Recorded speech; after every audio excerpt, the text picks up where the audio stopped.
শীতের আবেশ কাটেনি এখনো। এরই মধ্যে গাছে গাছে রঙিন ফুল আর কচিপাতা স্নিগ্ধতা জানান দিচ্ছে ইউরোপের এই দেশটিতে বসন্ত এসে গেছে। শীতের কনকনে ঠান্ডা পেছনে ফেলে ইতালিতে এসেছে রঙিন বসন্ত। প্রকৃতি যেন নতুন রূপে সেজেছে।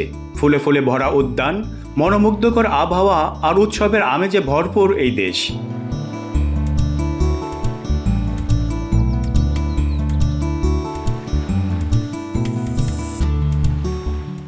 উত্তরের আল্পস থেকে দক্ষিণের সিসিলি পর্যন্ত গোটা ইতালি যেন নতুন রঙের উদ্যান। রোমের ভিল্লা বর্গেজে কিংবা ভিল্লা গর্দিয়ানি সহ প্রতিটি কোণায় বসন্তের রাজকীয় উপস্থিতি। ইটালির এই বসন্তকাল আমার সবচেয়ে প্রিয় একটি ঋতু, কারণ এই বসন্তকালে ইটালির যে পার্কগুলো থাকে সবগুলো ফুলে ফুলে ভরে যায় এবং বাচ্চারা খেলাধুলা করে, মনে হয় যেন পুরো ইটালিতে একটা বাগান।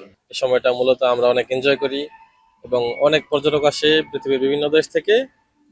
এই সময়টা মূলত সবাই এনজয় করে আর কি। তারপরে আমরা কাজের ফাঁকে যে বিকেলের সময়টা পার্কে আসি, ফ্যামিলি নিয়ে ঘুরে বেড়াই।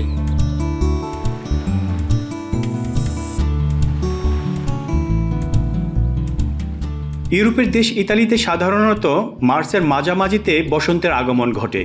এরপর থেকে জুনের শেষ পর্যন্ত ইতালির প্রকৃতি যেন হয়ে ওঠে রংতুলির রঙিন ক্যানভাস।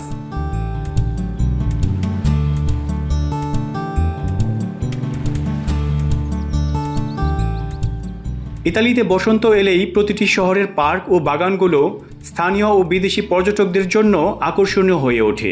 প্রকৃতির এই রূপ মাধুর্য ধরে রাখতে ইতালীয়রা যেমন উৎসাহী, তেমনি পর্যটকরাও এর সৌন্দর্য উপভোগ করতে ভিড় জমাচ্ছেন প্রতিনিয়ত।